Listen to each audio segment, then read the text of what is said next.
Préparez-vous, supporters! Ce dimanche, le monde du football sera le théâtre d'un autre classico épique. Le Real Madrid et le FC Barcelone s'affronteront dans la très attendue finale de la Coupe d'Espagne, un duel qui promet de fortes émotions. Cependant, l'équipe merengue arrive à cette rencontre avec un sérieux casse-tête pour l'entraîneur Carlo Ancelotti. Deux joueurs clés, Federico Valverde et Jude Bellingham, sont confirmés comme absents probables en raison de blessures préoccupantes. Les deux joueurs souffrent d'une distension de l'adducteur, une blessure qui nécessite généralement environ 2 semaines de récupération, mettant en doute leur participation à ce match décisif. L'absence de Valverde et Bellingham pourrait complètement changer le cours du jeu. Valverde est réputé pour sa polyvalence au milieu de terrain et sa capacité à jouer à différents postes avec la même efficacité.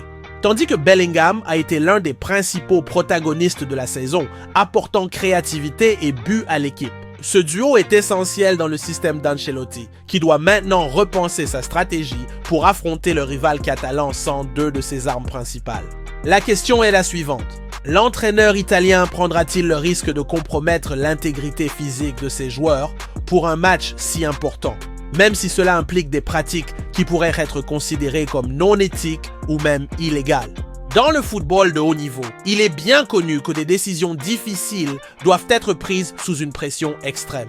Cependant, l'utilisation de méthodes non conventionnelles pour accélérer le retour de joueurs blessés peut entraîner de graves conséquences, tant pour les athlètes que pour le club. Outre le risque d'aggraver la blessure, la réputation du Real Madrid et de Carlo Ancelotti pourrait être mise en jeu si de telles pratiques étaient découvertes. Et bien sûr, l'éthique sportive ne peut être négligée. D'un autre côté, les supporters ont soif d'un autre titre, et l'absence de ces deux stars pourrait affecter la performance de l'équipe dans un match si crucial. La balle est maintenant dans le camp d'Ancelotti. Comment va-t-il organiser le milieu de terrain sans Valverde et Bellingham?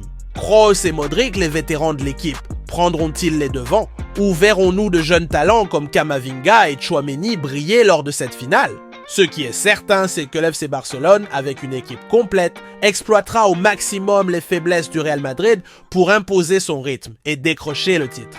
Cette finale n'est pas seulement un affrontement entre deux géants du football espagnol, mais aussi un test de résilience, de stratégie et d'éthique sportive. Et vous, que pensez-vous de cette situation?